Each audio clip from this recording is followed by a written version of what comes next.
Let's see if you can spot my mistake when I squat.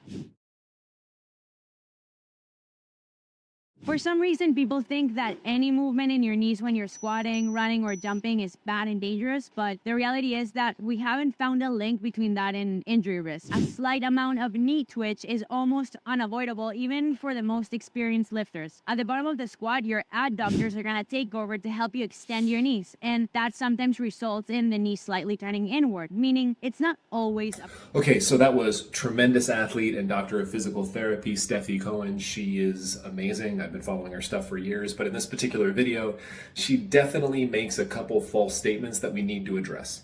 First off, she says there's no link between knee valgus and pain and dysfunction or pain and injury, and that's not true. We actually have a lot of research to demonstrate that knee valgus is correlated with an increased future risk of knee injury. We have research to demonstrate that knee valgus is correlated with current knee pain and dysfunction.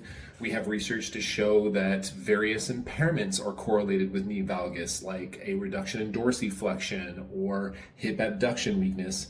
And we have a few studies, quite a few studies, that demonstrate that we can effectively address knee valgus with various interventions, which is great. So not only do we have this correlation with pain and dysfunction, but we can fix it.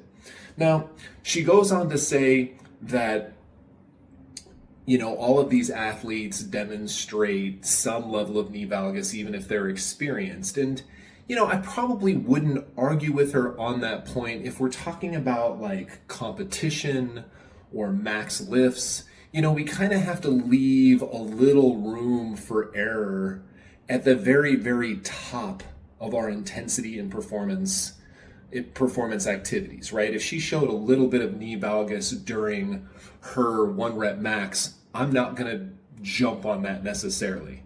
It's if she's showing knee valgus during submaximal tasks that I start to become more concerned, because I wonder if that's a chronic stress that could result in pain and dysfunction down the line.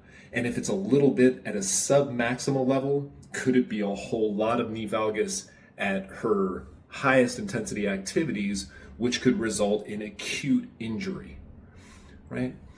She also makes this comment about the adductor magnus taking over at the bottom of a squat, but your glute max and glute medius are supposed to balance that force. So that doesn't quite make sense. Guys, I'll leave you links for some of the research on knee valgus and addressing knee valgus in the comments below. And at the very least, kind of read some of those research studies and realize we have a chance to address an impairment here.